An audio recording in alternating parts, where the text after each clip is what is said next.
रात्रि क्लास चल रहा था 5/12/1968। दूसरे पेज की चौथी लाइन में बात चल रही थी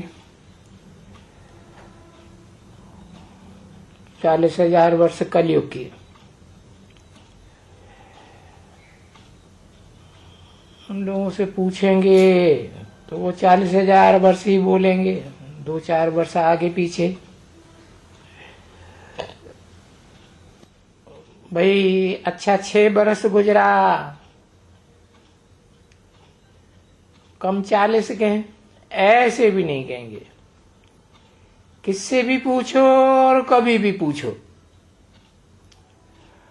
उनसे पूछेंगे तो बोलेंगे नहीं, कलयुग की आए तो 40,000 वर्ष ही है। अभी तो बहुत छोटा है। तो बच्चे नई दुनिया के लिए, अब बाप तो नया नहीं है ना बच्चे, बाप तो पूरा 5,000 साल पुराना है। मनुष्य सृष्टि का बाप है ना।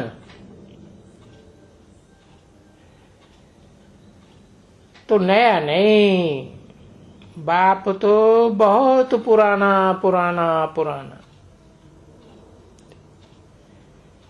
जैसे बाप पुराना है वैसे बच्चे भी पुराने हैं।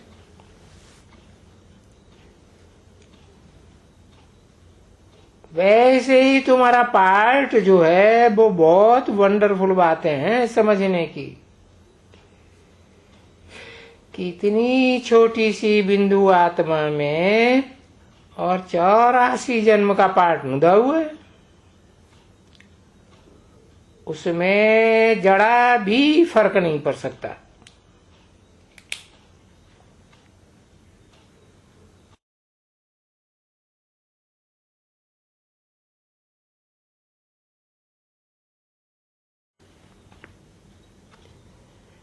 तो वंडर है ना बच्ची ये।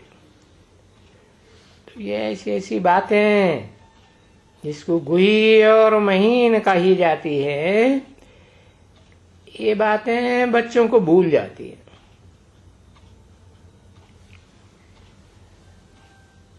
अब आत्मा तो एकदम बिंदी समान है। अभी कहते भी आए हैं भक्ति मार्ग में कि आत्मा बहुत छोटी सितारे मिसल है, जो भ्रकुटी के बीच में रहते हैं। और बच्चों को समझाया भी गया है कि आत्मा है बहुत छोटा, परंतु जब बाप से पूछा है कि फिर ये बड़े बड़े क्यों कहते हैं, कि अंगुष्ठाकार है, ये है वो है, तो बोलो बड़े अगर बड़ी चीज न हो तो भक्ति कैसे करेंगे।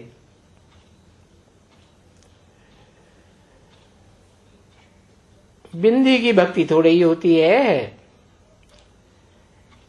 बिंदु आत्मा को तो सिर्फ याद किया जा सकता है। भक्ति करने के लिए तो बड़ी रूप मूर्ति ही चाहिए, चित्र चाहिए। क्या तुम शिव बिंदु के ऊपर जल चढ़ा सकोगे? नहीं चढ़ा सकते हो। जल भी चढ़ा नहीं सकते, फूल भी नहीं चढ़ा सकते हो।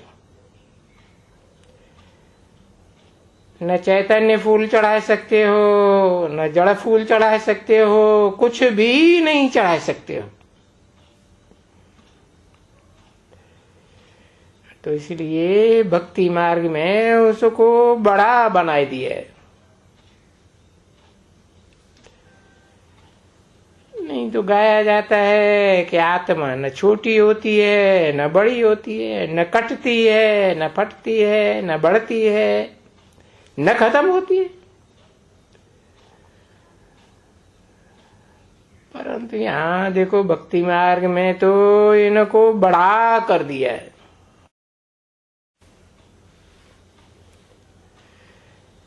कितने बड़े बड़े शिवलिंग बनाते रहते, और फिर मूर्ति भी, शंकर की मूर्ति कितनी बड़ी बड़ी बनाते हैं।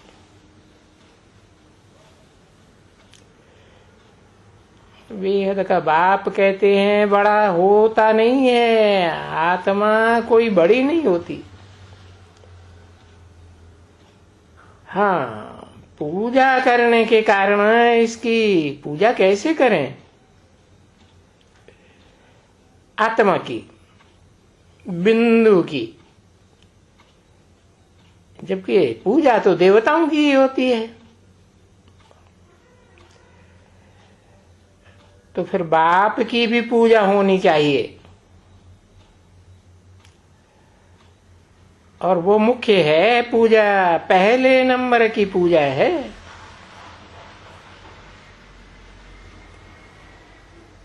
कि बाप खुद ही कहते हैं, मैं तुमको संग के रंग से पावन बनाता हूं, और फिर संग के रंग से ही जब पतित बनते हैं तभी जरूर तुमको मेरी पूजा पहले ही पहले करनी पड़ती है। और बाप भी ऐसे ही समझाते हैं कि तुम जो पहले पहले भक्ति करते हो वो अभिविचारी भक्ति होती है।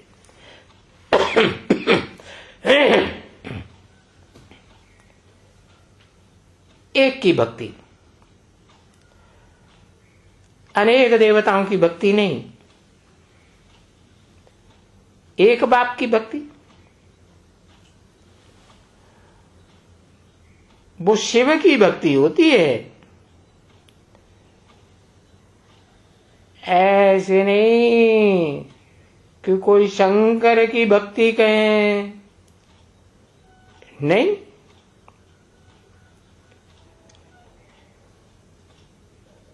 शिव निराकार, सुसाकार कैसे बनता है? प्रवेश करता है तब साकार बनता है, तो भक्ति भी होती है। तो अभी तुम्हारी बुद्धि में आता है बरोबर कि हम पहले पहले शिव की भक्ति करते हैं, एक शिव की भक्ति, क्योंकि नंबर 1 अभिविचारी भगत पहले हम बनते हैं। अभी बच्चों को अनुभव भी आता है कि बरोबर हूं ऊपर से कैसे नीचे उतरते हैं। जैसे जैसे भक्ति अभिविचारी से विविचारी होती जाती है, हम नीचे उतरते जाते हैं। नीचे उतरते हैं क्योंकि अभी पास्ट याद आता है ना बच्चों को। देखो कहां से याद आते हैं, यहां बैठे हुए हो तभी तो अपना घर भी याद आता है ना, जरूर। आत्मा को अपना घर याद नहीं आएगा? जरूर याद आएगा। सबको अपना घर याद आता है, तो घर याद आते हैं कि बाबा कहेंगे, बच्चे कहेंगे बाबा का घर तो हमारा घर है। बाबा का घर कौन सा है? बाबा का घर ऊपर है, फिर कहीं नीचे है। पहले ऊपर बताया, फिर कहा नीचे है, फिर इधर उधर कर दो।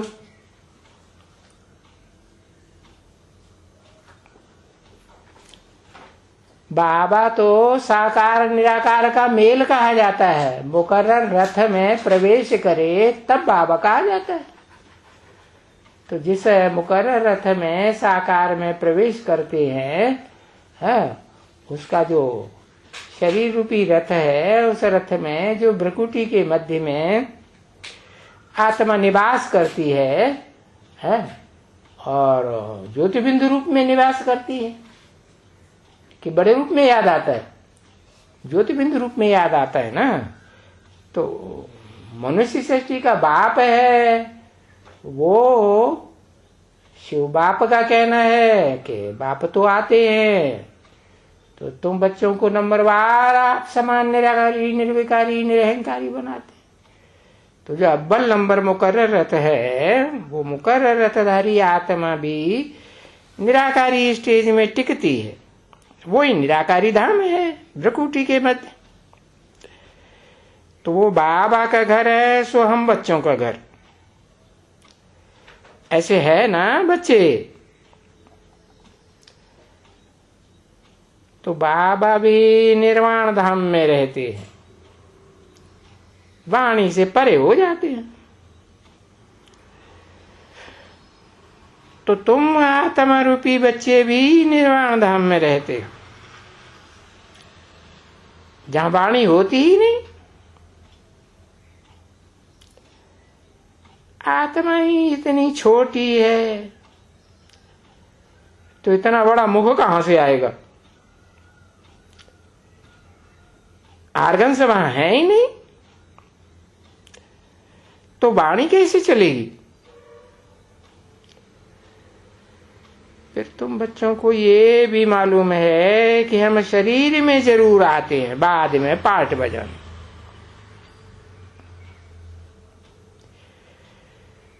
तो जब पहले पहले शरीर में आते हैं पाठ बजाने के लिए शुरुआत में, तो हम आते हैं अपने स्वर्ग धाम में।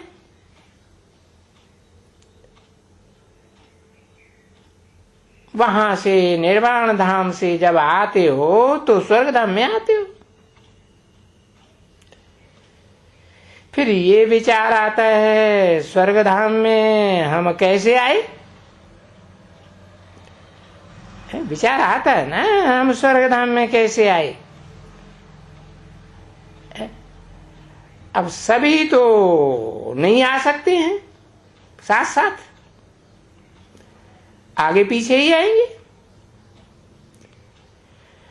तो फिर ये समझाया जाता है कि स्वर्ग से नरक, नरक से स्वर्ग कैसे बनता है। नाम ही है स्वर्ग, स्वस्थिति में गया माना स्वर्ग में गया है। और देवभान वाले नर होते हैं, मनुष्य। तो नरक तो नरक ही बनाएगा ना। तो नरक से स्वर्ग बनाने के लिए नरक और स्वर्ग के बीच में बाप बैठ करके पढ़ाते हैं। तो सब कुछ पढ़ाते हैं। बाप के आने से पहले तो कोई भी नहीं जानते। तुम बच्चे भी कुछ भी नहीं जानते थे, एकदम जानते थे कुछ? तो जो कुछ भी जानते हैं उनको तुच्छ बुद्धि कहा जाता है। तो इस समय में कलयुग के अंत में मनुष्य को कहा जाता है तुच्छ बुद्धि। क्यों कहा जाता है? समझ में आता है ना कि हाँ, ये स्वच्छ बुद्धि वाला बैठा है ना, इसको देखते नहीं हो? है? देखते हो या नहीं देखते हो? पहचाना होगा तो देखते हो, नहीं पहचाना होगा तो नहीं देखते हो। तुम फील करते हो कि हम अपन को तुच्छ बुद्धि समझते थे। जो स्वच्छ बुद्धि वाला बैठा है ना, इनके मुकाबले तुच्छ बुद्धि थे।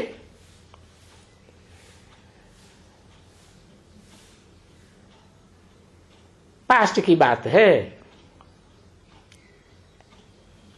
ऐसे तो मालूम था कि हम ये थे, हम ये हैं।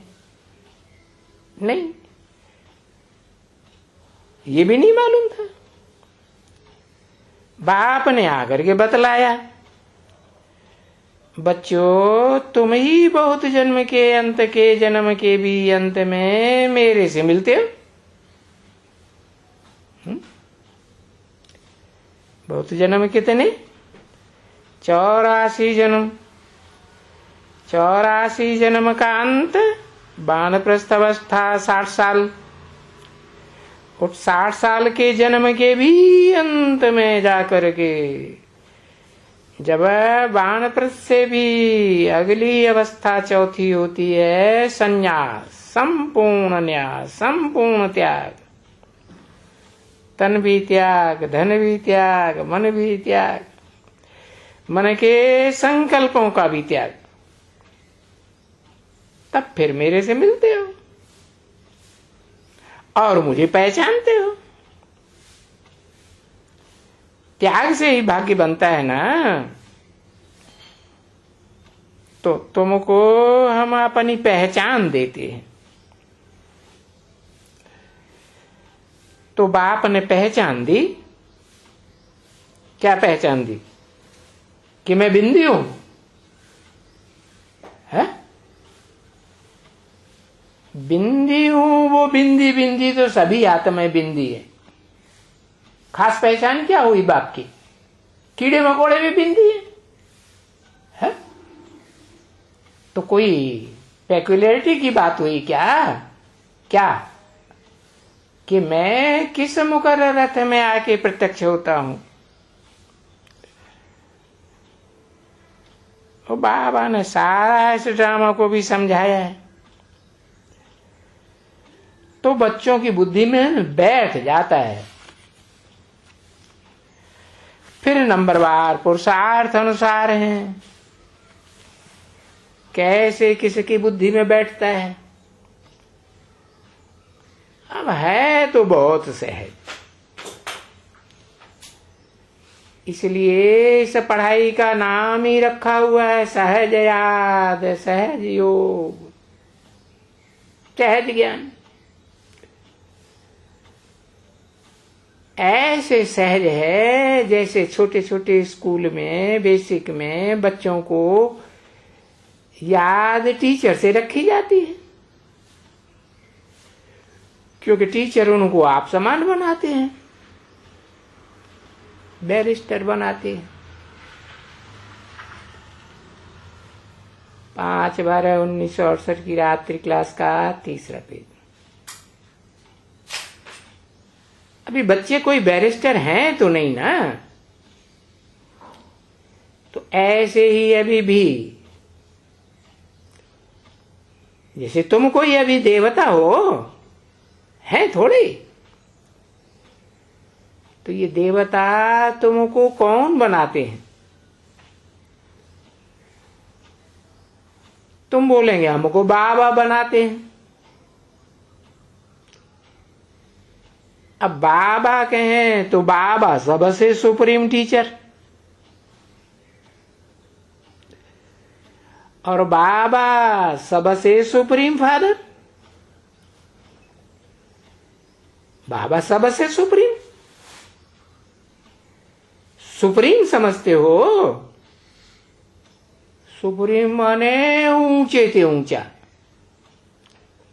तो ऊंचे थे ऊंचा ये दुनिया की बात है साकार दुनिया की बात है या निराकारी दुनिया की बात है? साकारी दुनिया की बात है। तो ये जो नॉलेज है 84 के चक्कर की, शुरू से लेकर के मूल वतन सूक्ष्म वतन। अब सूक्ष्म वतन को तो याद करने की कोई दरकार ही नहीं रहती है। ऐसे बाबा कहते हैं, मूल वतन भी याद करते हैं बच्चों को, और फिर आएंगे मूल वतन से सतयुग में। तुम बच्चे आएंगे ना, तुम सतयुग में तुम जानते हो कि बरोबर इनका राज्य था। किनका? इन लक्ष्मी नारायण का है। किन लक्ष्मी नारायण का? 16 कला संपूर्ण का कि कलातीत का? हाँ, और वो ही हम बन रहे हैं, नर से डायरेक्ट नारायण बन रहे हैं, क्योंकि 84 जन्म हमने पूरा लिया है। पूरा माने पूरा, 1 सेकंड भी कम नहीं। हम थे ये, फिर से हमको होना पड़ता है।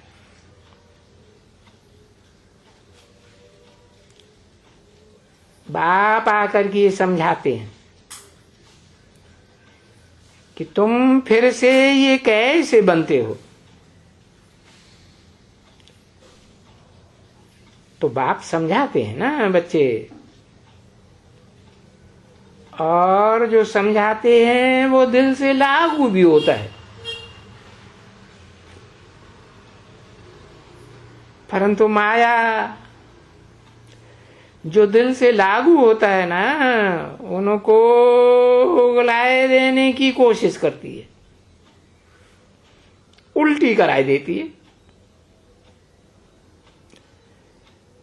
बाप ने तो समझाया है ना बच्चों को, बच्चे लड़ाई के मैदान में हो,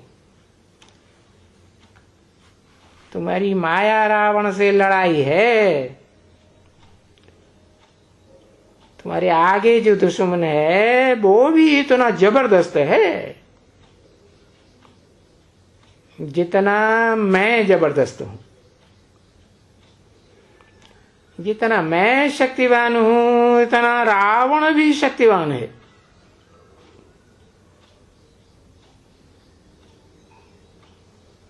कहां 10 शीश वाला रावण, और कहां 1 सिर वाला राम। शक्तिवान तो दोनों है। अभी ये बातें तो किसी को पता ही नहीं है ना बच्ची। रावण राज्य कहते तो हैं, परंतु उनको पता थोड़ा ही पड़ता है कि रावण राज्य क्या है? वो जानते थोड़े ही हैं कि व्यभिचारी राज्य को रावण राज्य कहा जाता है। नहीं तो एक राजा का राज्य होना चाहिए, मंत्रियों की भी दरकार नहीं।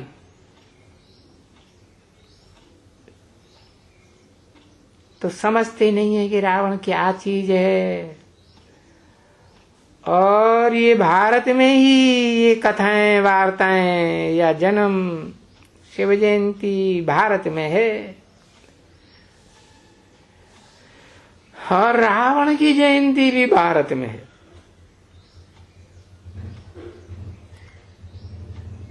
अब देखो, और कोई जन्म में रावण का बनता ही नहीं है बुद्ध, सिवाय कलयुग के।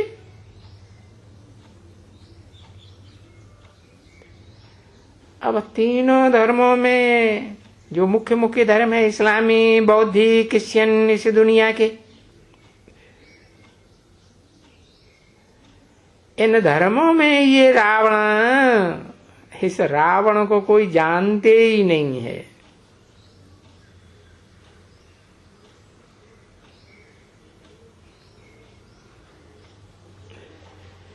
क्योंकि तुम ही जानते हो, तुमको ही बाप समझाते हैं। भले रामायण के उनमें बड़े गड़बड़ सड़बड़ सब लिख दिए, बाप बैठ करके समझाते हैं, बच्चे ये जो कुछ भी है भक्ति मार्ग में,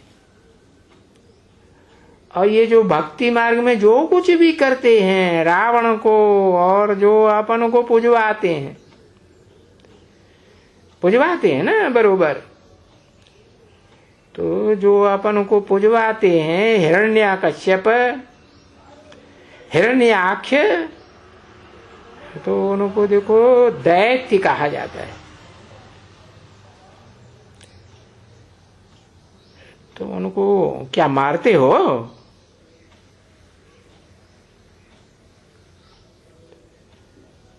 कैसे होते हैं ना,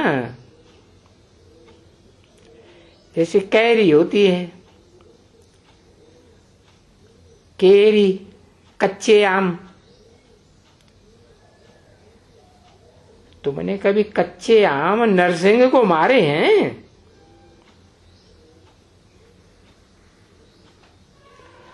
अरे बच्ची, कोई है यहाँ जिसने नरसिंह को अमरियां, कच्ची अमरी क्या कहते हो सको, किसी ने कहा कच्चे आम, हाँ मारी है जा करके मंदिर में। तुम ऐसा देखा है कोई मंदिर में? किसी ने कहा बाबा यशवंत मिश्रा शुरुआत में था, मैं इनसे पूछता हूं, सिंधी भी तो कोई होंगे यहाँ। किसी ने कहा हमने उनको मारा है ना, तो किसी ने कुछ कहा, हाँ उसके देखते ही देखते हैं मारेंगे तो उनको और ढेर हो जाएगा है। और काम में किसके आएंगे? वो ही पुजारी के काम में आएंगे। तो वो तो सब चीज बेच देते हैं पुजारी। मीठी मीठी स्वीट चिल्ड्रन प्रति रूहानी बाप दादा का दिल व जान सिक व प्रेम से याद प्यार गुड नाइट। रूहानी बाप का रूहानी बच्चों को नमस्ते। ओम शांति।